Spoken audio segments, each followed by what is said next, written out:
Olá a todos, sejam todos bem-vindos a mais um episódio do Colégio dos 12. Estamos aqui nessa casa bendita, o MAP, o Movimento de Amor ao Próximo, que virtualmente nos reúne e nos permite o estudo do Evangelho. Especificamente nesse episódio, nós vamos trabalhar em torno da figura de Simão o Zelote. É um dos discípulos de Jesus mais discreto. Nós temos pouquíssimas, mas muito poucas informações sobre Simão. Acho que é o discípulo que nós menos temos informação. Em toda a literatura espírita que nós pudemos pesquisar, tanto nos livros do Chico quanto do Divaldo, só aparece uma única vez uma lição que está no livro Boa Nova, e acho que é um esforço do nosso querido Humberto de Campos para trazer notícia desse discípulo, né? E nós já comentamos aqui que alguns deles tiveram uma passagem assim mais delicada, menos brilhante ou com grande participação, mas eles têm uma importância em outros campos, em outras áreas que nós ainda desconhecemos, e quem sabe no futuro, através da mediunidade bendita de outros trabalhadores aí, nós possamos obter revelações novas. Nesse episódio está no capítulo 9 do livro Boa Nova, de Humberto de Campos, com o nosso querido Chico Xavier, e ele trata do tema velhos e moços. E ele narra que existia sempre, quando os discípulos se reuniam, acontecia aqueles entreveros, acontecia umas discussões, uns diálogos mais acalorados dentro do o que os discípulos acreditavam do futuro, daquilo que aconteceria com a Boa Nova, com o Evangelho que Jesus estava disseminando no mundo. Diz aqui Humberto de Campos que muitas vezes, olha, ele usa a expressão muitas vezes, o grupo de espíritos, ainda que humildes, se dividia em discussões relativamente aos projetos do futuro. Então, cada um deles ali sentado falava o que ia acontecer no futuro. Enquanto Pedro, narra Humberto de Campos, enquanto Pedro e André se punham a ouvir os companheiros com a ingenuidade de seus corações simples e sinceros, João comentava os planos de luta no porvir. Tiago, seu irmão, falava do bom aproveitamento da juventude, ao passo que o jovem Tadeu fazia promessas maravilhosas. Então, já percebemos aqui muito claramente a distinção que estão sendo feitas ali nos grupos, dentro do Colégio dos 12. Esses três aqui, João e Tiago, filhos de Zebedeu, e lembrar que Tiago, filho de Zebedeu, é Tiago maior, não é? E junto com São Judas Tadeu, eles são os grupos dos mais novos. João, Tiago e Tadeu, Judas Tadeu. Esses são os discípulos mais novos. Daniel, quantos anos? Eles não passavam de 20 anos. Provavelmente, João ingressa no Colégio dos 12 com 16 anos. Então, nós temos a ideia da juventude mesmo. Nós tínhamos um grupo de homens mais maduros, né? Igual Pedro, não é? Simão. Nós temos discípulos que estão assim já na terceira idade já. E esses três que são os mais jovens. Então, o mínimo que aconteceu foi o que eles fariam dali para frente, não é? Diferente daqueles que eram mais velhos, pensando no que eles ainda poderiam fazer, não é? Olha o que diziam os três lá. Somos jovens, iremos à terra inteira, pregaremos o evangelho às nações, renovaremos o mundo. Nossa, um idealismo isso daí. A gente vê que é a juventude batendo dentro do peito, né? Eles foram envolvidos pela Boa Nova, foram envolvidos pela mensagem de Jesus e queriam espalhar isso pelo mundo. E como tinham forças, sim, nós vamos. Tão logo o mestre permitisse, sairiam da Galiléia, pregariam as verdades do reino de Deus naquela Jerusalém atulhada de preconceitos de falsos intérpretes do pensamento divino. Sentiam-se fortes e bem dispostos. Respiravam a longos haustos, né? Enchiam o peito e supunham-se os únicos discípulos habilitados a traduzir com fidelidade os novos ensinamentos. Então, além da força, além do vigor físico, eles acreditavam que eles deveriam levar essa mensagem para o mundo, não é? Só eles teriam a capacidade de levar essa mensagem para o mundo com fidelidade. Por longas horas, olha, então não é uma discussãozinha antes de falar com Jesus ou de ouvir Jesus colocar alguma lição. Não.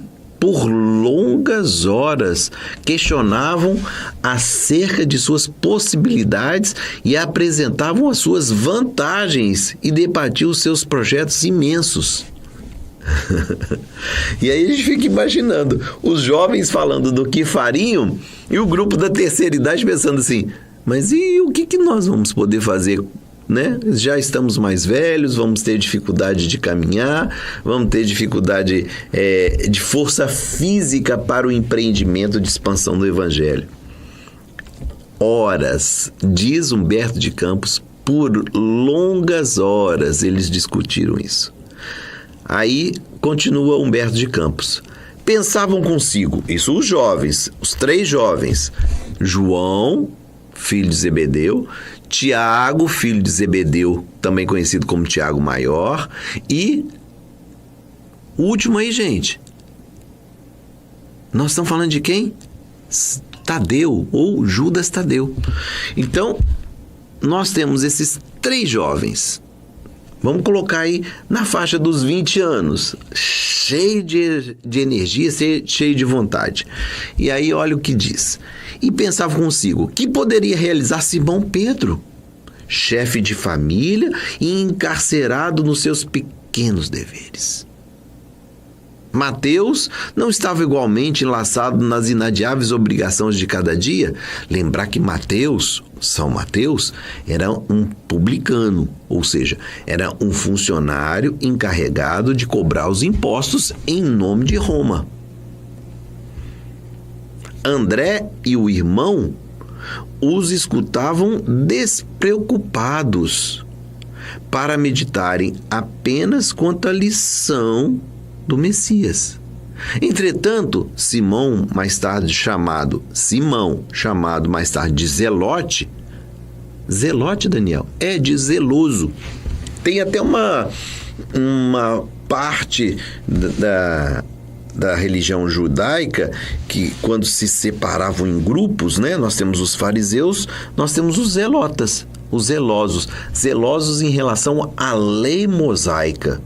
Né? Então, eles tinham essa incumbência de cuidar com todo cuidado, linha por linha, letra por letra, palavra por palavra, cada centímetro, cada milímetro da lei mosaica, para que não se perdesse, para que não mudasse o sentido. Né? Então, nesse sentido, zelotes, não quer dizer que ele seja desse grupo, mas pode dar dicas para a gente que tenha sido assim chamado em função dessa proximidade com esse grupo. Ele deve ter alguma proximidade com esse grupo. Então, ficou conhecido como Simão o Zelote.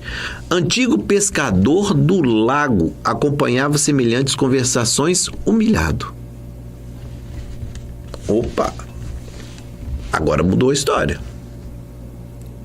Até agora, nós estávamos ouvindo as discussões, não é?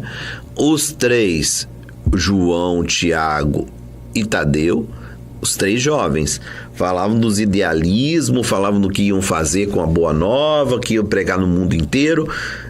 Simão ouvindo, André ouvindo, nada de muita atenção.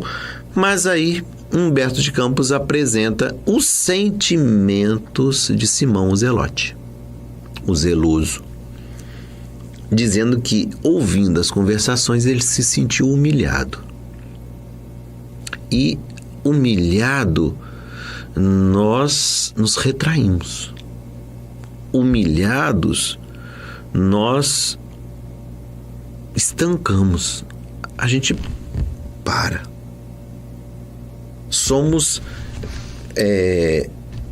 quase que impedidos de ir à frente pelos sentimentos que estamos carregando. Não quer dizer que eles estavam fazendo isso com esse propósito, mas atingiu a Simão, o Zelote, o zeloso, dessa forma. Isso são sentimentos dele, não é? E continua Humberto de Campos. Algo mais velho que os companheiros, está explicando por que ele se sentiu humilhado. Suas energias, a seu ver, já não se coadunavam, não batia com o serviço do Evangelho do Reino. Então, eu estou sentindo que o Evangelho vai precisar não são as energias que eu tenho. Por isso que ele está se sentindo humilhado. Então, os três jovens falando desse idealismo, dessa expansão de colocar o Evangelho no mundo, e ele, mas eu não tenho essa energia. Eu não tenho como esses jovens empreender essas viagens. Ouvindo as palavras fortes da juventude dos filhos de Zebedeu, ou seja, João e Tiago, perguntava a si mesmo o que seria do seu esforço singelo. Junto de Jesus, começava a sentir mais forte o declínio das forças vitais. Está na terceira idade. Ele já não tem força mais. Eu sei o que fazer, eu sei como fazer, mas às vezes eu não tenho energia para fazer. Isso representa a terceira idade. Suas energias pareciam descer de uma grande montanha, embora o espírito se lhe conservasse firme e vigilante no ritmo da vida. Foi o que eu disse aqui, tá vendo? Olha, aqui está tudo certo. Eu olho para a tarefa, eu sei o que fazer, eu sei como conduzir o trabalho, mas eu não tenho mais a força. Eu não tenho mais a disposição, a vitalidade para, com as minhas mãos, fazer. E aí ele se sente humilhado. Aí Simão, né, o zelote, o zeloso em relação à lei, né, ele se mostra aqui um tanto quanto distanciado daquele discurso ali, daquela proposta dos três discípulos, João, Tiago e Tadeu, daquele idealismo, daquela vontade de servir ao mundo, né? Simão, continua Humberto de Campos, deixando-se, porém, impressionar vivamente, procurou entender-se com o mestre, buscando eximir-se da dúvida que lhe roía o coração. Eu acho lindo, me permitam dizer, eu acho lindo. Lindo é essa postura, né? Estou com um sentimento ruim, não estou conseguindo me adequar àquela fala. Senhor, o que eu devo fazer? O que você poderia me dizer? Esta é uma proposição para todos nós, espiritualistas, cristãos, espíritas, de qual segmento religioso você for. buscar no Mestre a solução.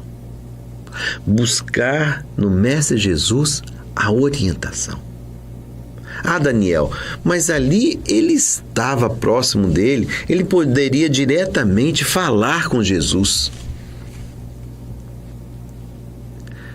Diante dessa casa bendita que nos abriga. E quem diz que nós também não podemos fazer?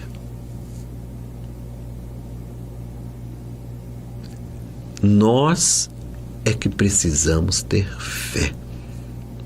E não é apenas acreditar. Fé é também acreditar, mas fé, em seu fundamento, é essa confiança em Deus, essa fidelidade a Deus, essa harmonização com Deus. Então, quando nós temos fé, nós temos em nós uma confiança. Então, nós não estamos pedindo para que Jesus resolva. Ele não queria que Jesus resolvesse para ele. Ele queria que Jesus pudesse orientá-lo. E é esse o sentido que nós podemos usar aqui e agora, nesse momento. Você de casa aí, me diga. Se quiser, escreve aí, nos comentários. O que você gostaria que Jesus te orientasse? Porque nós estamos aqui em oração. Nós somos uma grande família. E nós ficamos nos perguntando, nesse momento, que estamos diante de um grupo de espíritos enviados por Jesus, cuidando desta casa que tanto bem distribui, eu fico me perguntando, será que eles não vão nos orientar? Senhor, orienta-nos, auxilia-nos no entendimento e, principalmente, Senhor, nos permita seguir o caminho do Teu Evangelho.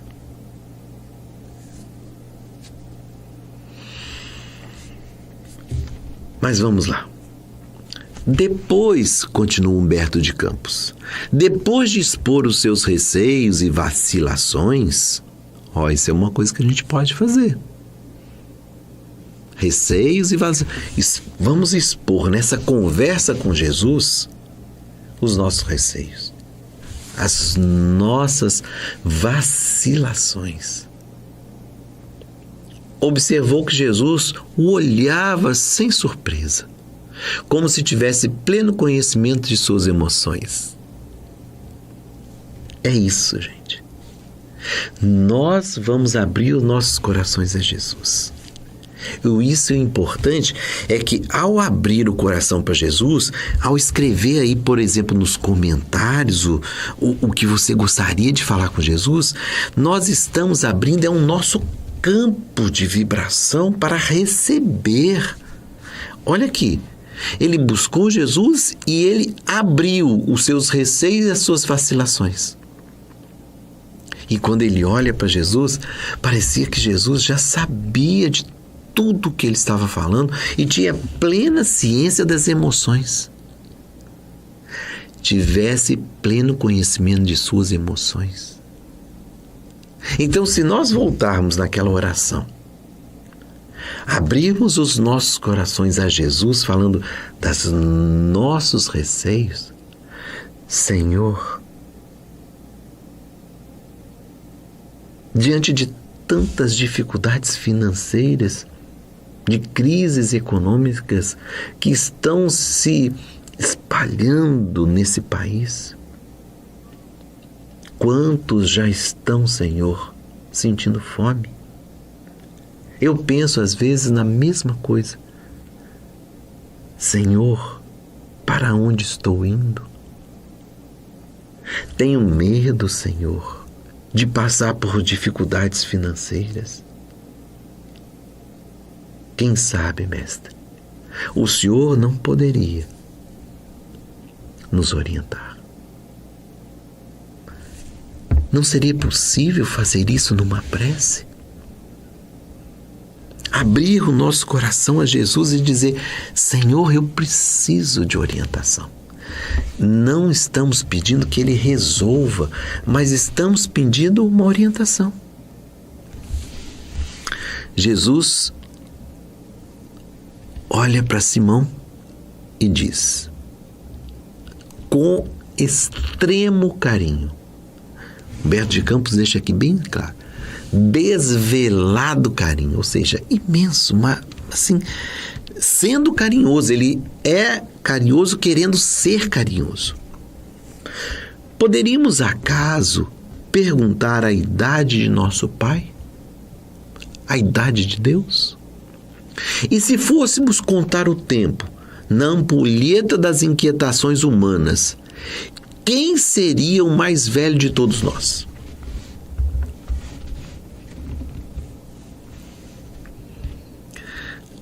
Eu acho maravilhoso porque Jesus já põe naquela fervura, naquele ferro em brasa que estava dentro do coração dele, parecia aquele ferro gusa, né? Aquele vermelho. Ele já pôs uma água para acalmar, para amainar essa quentura. Assim, se existe alguém mais velho, porque você está preocupado com a sua idade, o mais velho de todos é Deus, porque foi quem criou tudo. Aí já é a água na fervura, né? Água fria está ali acalmando. Calma. Muda o seu pensamento. Você não é o mais velho. Poderia até ser dentro dos discípulos o mais velho, mas você não é o mais velho. O mais velho é o Pai. E ele continua. A vida, na sua expressão terrestre, é como uma árvore grandiosa. A infância é sua ramagem verdejante. A mocidade se constitui de suas flores perfumadas e formosas. A velhice é o fruto da experiência e da sabedoria. Há ramagens que morrem depois dos primeiros beijos do sol e flores que caem no primeiro sopro da primavera. O fruto, porém, é sempre uma bênção do Todo-Poderoso. A ramagem é uma esperança. A flor, uma promessa. O fruto é a realização. Só ele contém o doce mistério da vida, cuja fonte se perde no infinito da divindade. E aí ele colocou tudo no seu devido lugar. Os jovens, maravilhosos. A infância, a juventude, maravilhosa. Mas muitas vezes não passam de ramagens. Tá lindo, tá verdejante, tá assim mostrando muita... É uma promessa muito grande. Mas às vezes não sai disso. Quem nunca viu um galho secar? Quem nunca viu uma erva secar? Mas naquele momento que você olha, tá verdinha. Tá tudo mostrando que tem todo o potencial. Mas não quer dizer que essa infância, que essa juventude vai conseguir transformar tudo o que receberam numa efetiva ação.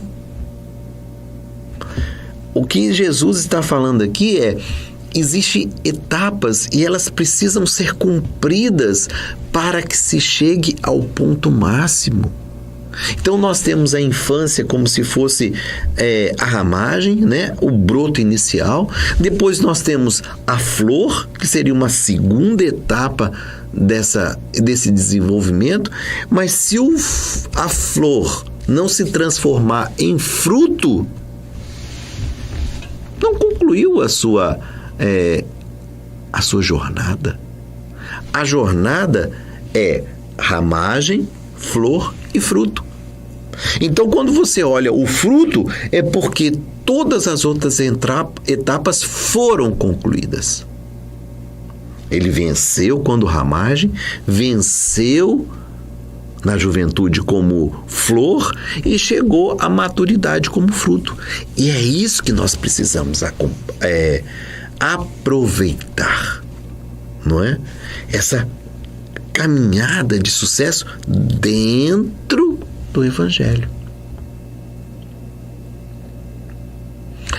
Diz Humberto de Campos: ao passo que o discípulo lhe meditava os conceitos com sincera admiração, Jesus prosseguia esclarecendo: esta imagem pode ser também a da vida do Espírito na sua radiosa eternidade. Apenas com a diferença de que aí as ramagens e as flores não morrem nunca, marchando sempre para o fruto da edificação. Em face da grandeza espiritual da vida, a existência humana é uma hora de aprendizado no caminho infinito do tempo. Essa hora minúscula encerra o que existe no todo. Agora ele deixou a questão espiritual bem clara, não é? Nós estamos falando que a ramagem pode morrer, ele falou que a flor pode cair e o fruto é a realização. Comparando com a vida espiritual, não existe morte, nem na ramagem, nem na flor. Não, então o que é cair? O que é não se desenvolver? É não aproveitar a oportunidade. Quando espiritualmente nós falamos, faliu, na verdade, deixou de aproveitar a oportunidade. Errou para com a lei divina. E aí o que acontece? Precisa retomar a caminhada. Nessa própria existência, às vezes não acontece.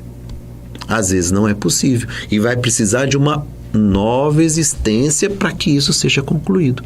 Seja na infância, seja na juventude, seja no amadurecimento, na fase adulta do ser espiritual.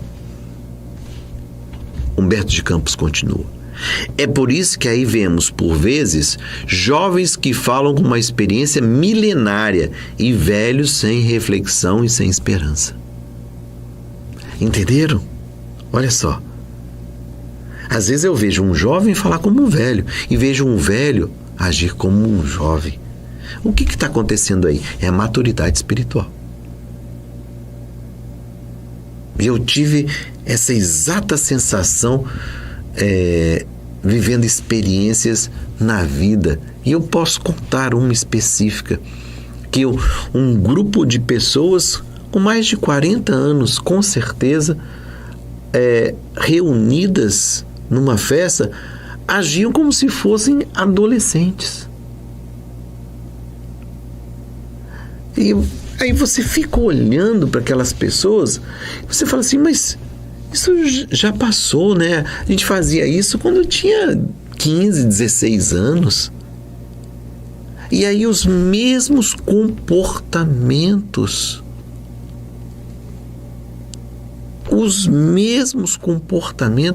quando tínhamos 15, 16 anos. Eu estou com 53 e aí você começa a se achar velho, porque não cabe mais isso. Comportamentos de jovens numa festa. Só que o grupo tinha de 40 para mais. E aí quer ir até 3 horas da manhã, não é? Naquela algazarra, e aí a bebida é aquela coisa que não controla mais, e aí fazer chacota com a cara do outro, com aquele que às vezes tropeçou. Você fica assustado. São compromissos sociais que às vezes nós temos que participar, mas que nos assustam. São comportamentos, como disse aqui, jovens que falam com uma experiência milenária e velhos sem reflexão e sem esperança. Sim, essa é a maturidade do espírito.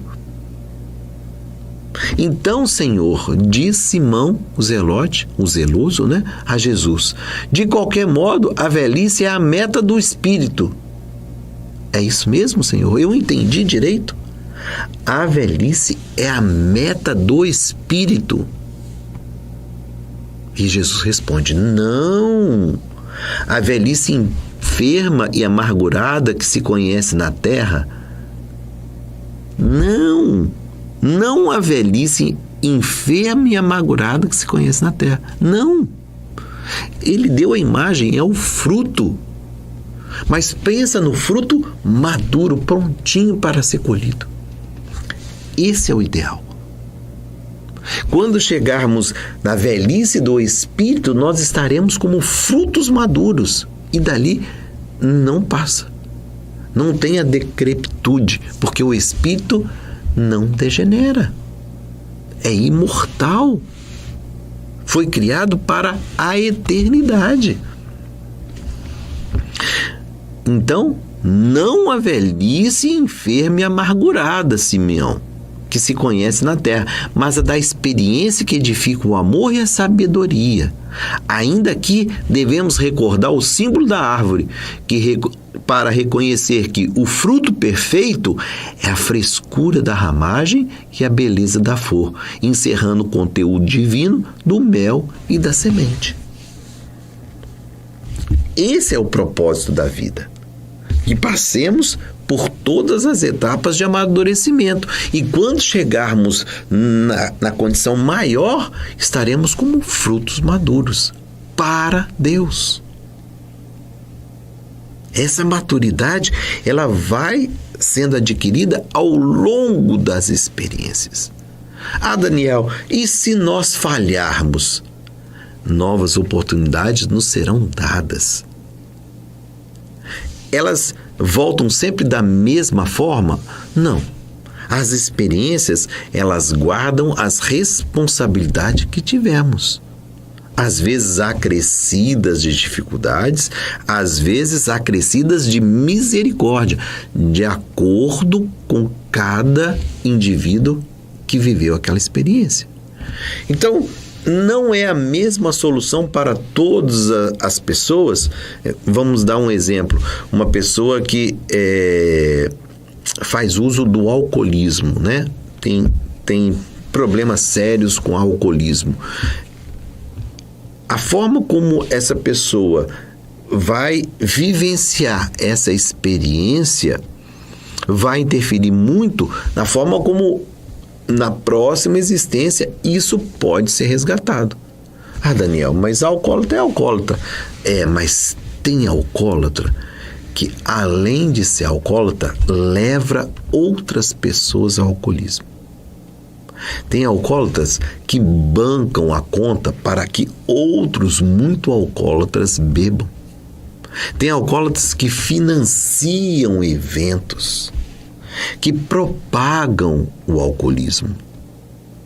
Isso é muito diferente. Muito diferente de alguém que foi, desde a infância, viciado pelos pais que já eram viciados. E eu conheço casos desse tipo. Os pais eram viciados e os filhos se tornaram viciados. Um caso específico que eu conheço é de uma família que eram traficantes. Pai, mãe traficantes, e os filhos viraram traficantes. Então, existem responsabilidades diferentes desses pais para com os filhos e desses filhos para com a vida. E pasmem, certa feita fui numa visita para divulgação da doutrina dentro de um presídio e nós encontramos os três membros dessa família presos. De 4, nós encontramos 3 desses membros presos por tráfico de droga. Então, são situações diferentes e comprometimentos diferentes para cada um de nós em relação às suas ações. É isso que Jesus está dizendo. E é isso que nós temos que entender.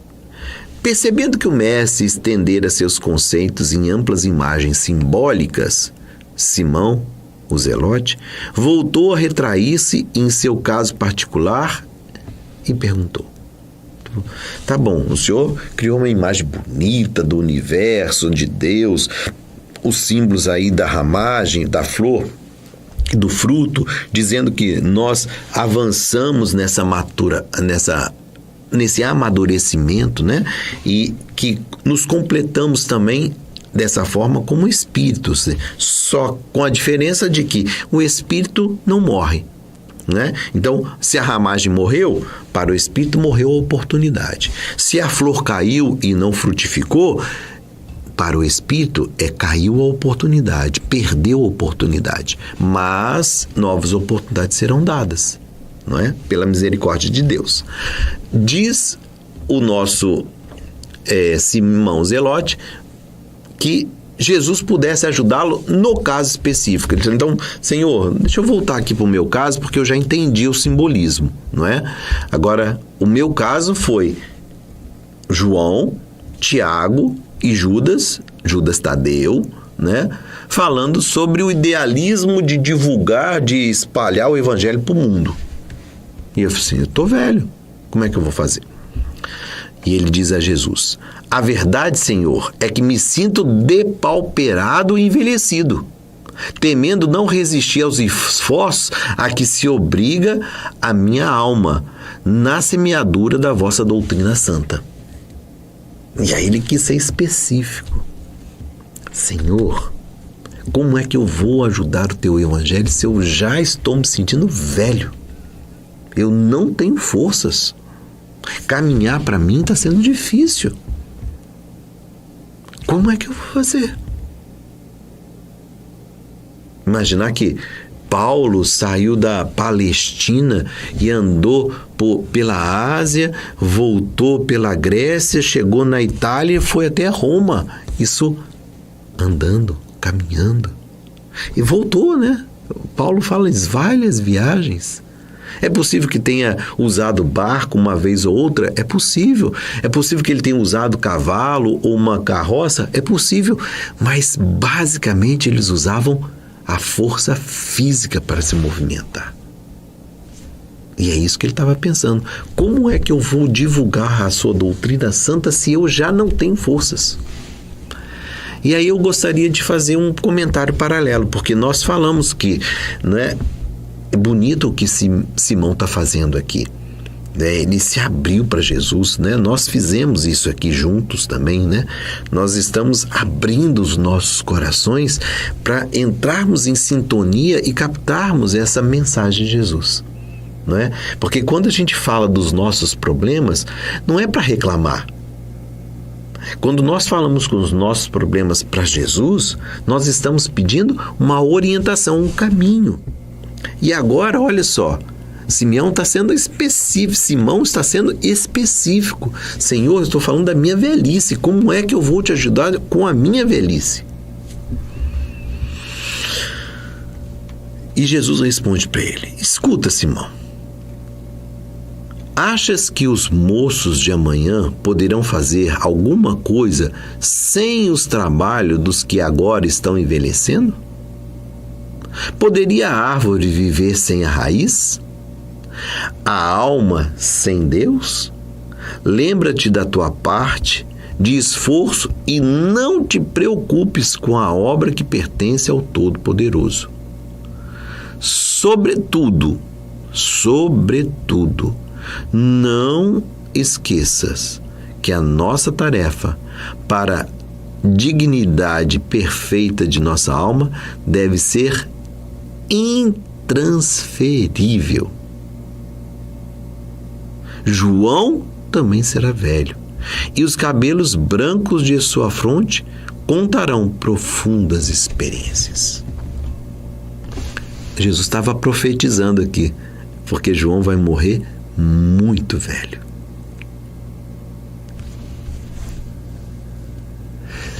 Vocês captaram? Quer que leia de novo?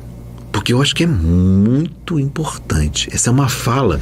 E eu acho que é importante a gente falar e destacar, destacar aqui, é porque é Jesus respondendo a esses anseios que todos nós temos. Daniel, mas eu não ouço Jesus. Gente, não é ouvir com os ouvidos, não. Então, como se ouve Jesus, Daniel? Nós somos indicados ao rumo. Jesus nos coloca na direção. São placas que aparecem dizendo para onde seguir. Nós é que temos que estar atentos. E aí eu vou fazer uma analogia aqui. Você está dirigindo o carro e aí você pega o celular e faz o quê? Você está dirigindo e você olha para o celular. Daniel, mas às vezes a gente precisa, por exemplo, o GPS. Eu preciso do GPS para me localizar. Ok, mas cuidado, porque às vezes você olha para o celular e não percebe a sinalização. Às vezes a sinalização é mais evidente, é mais contundente no dizer entre por essa via e você perde. Nunca aconteceu com nenhum de vocês de estar se posicionando pelo GPS e perder a entrada? Errar o lugar de fazer a conversão? Isso é muito natural nos dias de hoje. Então, o que nós estamos aqui destacando é que a resposta de Jesus é muito clara para que a gente saiba o que fazer. Então, vou ler de novo, olha. Achas que os moços de amanhã poderão fazer alguma coisa sem os trabalhos do que agora estão envelhecendo? Poderia a árvore viver sem raiz, a alma sem Deus? Lembra-te da tua parte de esforço e não te preocupes com a obra que pertence ao Todo-Poderoso. Tá aqui a dica. Daniel, você fez uma oração e você pediu aí isto. E aqui tá vindo a dica, ó. Faz a tua parte. O que você precisa ser? O que é necessário ser feito? Eu estou doente. E eu estou colocando essa situação aqui agora. É um exemplo, não é? E ela tem a função didática. Eu estou me sentindo mal, eu estou passando mal, eu estou tendo umas sensações ruins. O que eu faço, Daniel? Primeira coisa, procura um médico. Esta é a sua parte, isso é o que você deve fazer. Isso é o que você pode fazer. A partir daí, Deus pode orientar o médico a encontrar a solução, ao melhor remédio. É isso que nós estamos aqui discutindo sobre a fala de Jesus. Preocupa-te com aquilo que você tem que fazer, o teu esforço. Faz a tua parte. O Papai do Céu vai cuidar do resto.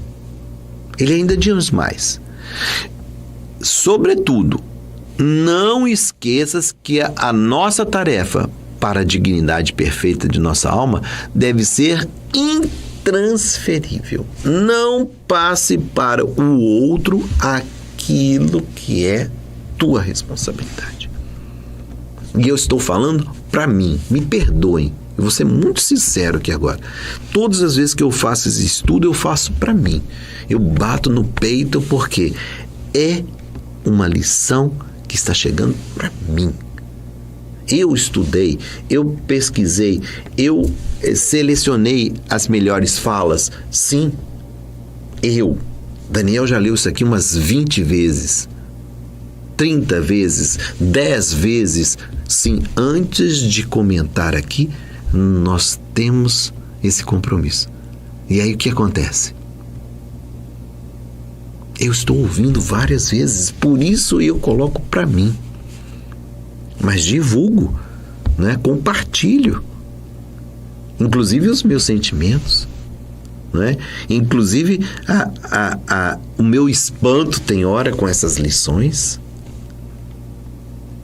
E ele conclui: João também será velho, e os cabelos brancos de sua fronte contarão profundas experiências. Não te magoe a palestra dos jovens da terra. A flor do mundo pode ser o princípio do fruto, mas pode também enfeitar o cortejo das ilusões. Quando te cerque o burburinho da mocidade, ama os jovens que te revelam trabalho e reflexão. Entretanto, não deixes de sorrir igualmente para os levianos inconstantes. São crianças que pedem cuidado, abelhas que ainda não sabem fazer o mel. Perdoa-lhes os entusiasmos sem rumo. Como se devem esquecer os impulsos de um menino na inconsciência de seus primeiros dias de vida. E ele chamando a atenção de Simeão mesmo. Simeão, não preocupa com eles não. Eles estão ali como a ramagem verde. É uma promessa, né? É uma proposta, mas a coisa ainda não se concluiu. Então, não fica se sentindo mal com aquilo que é só uma proposta. Acolhe. Eles são jovens, eles precisam do teu amparo. Esclarece-o, Simão. E não penses que outro homem pudesse efetuar no conjunto da obra divina o esforço que te compete. Vai e tem bom ânimo. Ninguém vai roubar o seu trabalho e o que você pode fazer, a tua contribuição, Simão. Faz o que te compete. O resto, não se preocupa com isso, se é jovem, se é velho, se vai fazer, se não vai fazer, se vai para o mundo, se vai para o Oriente, se vai para o Ocidente. Não se preocupe, Simão. A preocupação tem que ser o que você tem que fazer, o que você precisa fazer. Um velho sem esperança em Deus é um irmão triste da noite. Mas eu venho trazer ao mundo as claridades de um dia perene, um dia que nunca acaba. Então, se agarra aqui o Evangelho, a Boa Nova, e nós vamos ser produtivos. Dando Jesus por terminado seu esclarecimento, Simão o Zelote se retirou satisfeito, como se houvesse recebido no coração uma energia nova. Essa é a beleza de Jesus. Isso é lindo, gente. Sim. Mudou a frequência. Chegou, né, deprimido. A palavra é essa. Ele chegou humilhado, se sentindo mal. Eu não tenho o que fazer perante aquela juventude exuberante que estava ali. Vou fazer o quê? E aí Jesus, muda esse pensamento. Faz o que te compete. Os jovens são só promessas. Faz aquilo que te cabe. E o que te cabe, ninguém pode fazer, porque essa tarefa Deus deu para você. Não transfira para ninguém. Comenta Humberto de Campos do que vai acontecer quando ele volta para o grupo. Voltando à casa pobre, encontrou Tiago, filho de Cleofas, falando à margem do lago com alguns jovens, apelando ardentemente para as suas forças realizadoras. Avistando o velho companheiro, o apóstolo mais moço não o ofendeu, porém fez uma pequena alusão à sua idade, para destacar as palavras de sua exortação aos companheiros pescadores. Simão, no entanto, sem experimentar qualquer tipo de ciúme, recordou as elucidações do mestre e logo que se fez silêncio, ao reconhecer que Tiago estava só, falou-lhe com brandura. Olha, aconteceu de novo. Só que agora, Tiago, menor, filho de Cleofas, lembra? Ele falando de juventude, a juventude, e falando assim, olha, aquele discípulo, Simão, está muito velho, daqui a pouco nós não vamos poder contar mais com ele, nós precisamos dos braços fortes da juventude. Deve ser algo parecido com isso. E aí depois que Tiago falou, ele vai no cantinho conversar com Tiago. Tiago, meu irmão, será que o Espírito tem idade?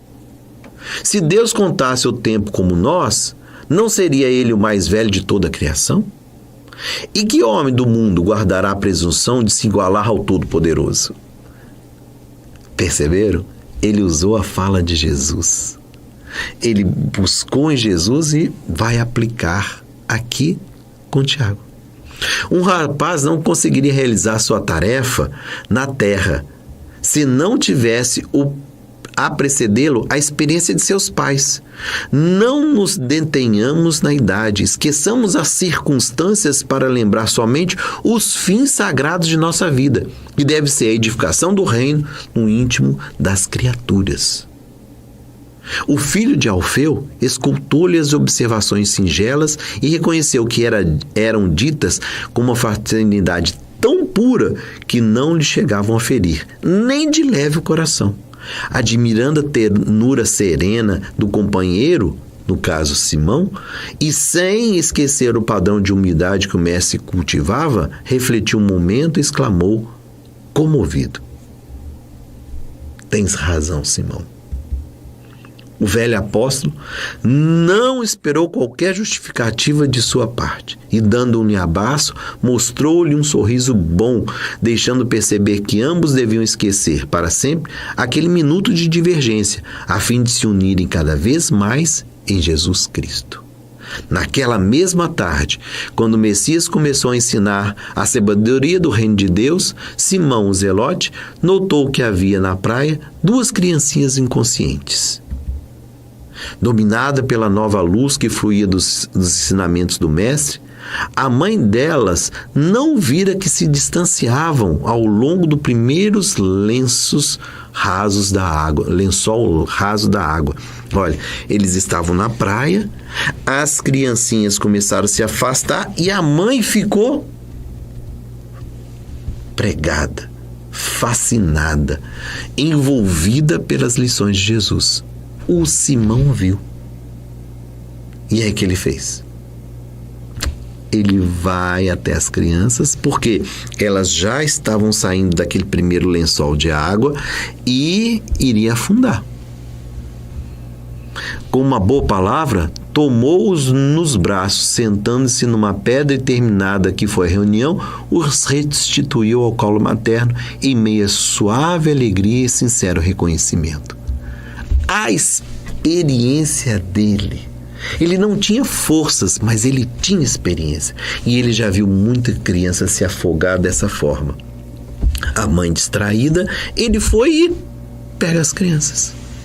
Atrai as crianças para junto dele, sai da água, acabou a palestra de Jesus, ele devolveu às mães as crianças. Inspirado por uma força estranha à sua alma, o discípulo compreendeu que a alegria daquela tarde não teria sido completa se 2 crianças houvessem desaparecido no seio imenso das águas, separando-se para sempre dos braços amoráveis de sua mãe. No âmago do seu espírito havia uma alegria sincera. Compreendera que o Cristo, o prazer de servir e a alegria de ser útil. Lindo, né, gente? Maravilhoso. É isto. O grande exercício nas nossas vidas é saber o que nós podemos fazer, o quanto nós podemos contribuir e dar a nossa parte. Paz e bem. Paz e luz. Muita paz para todos nós. Que assim seja.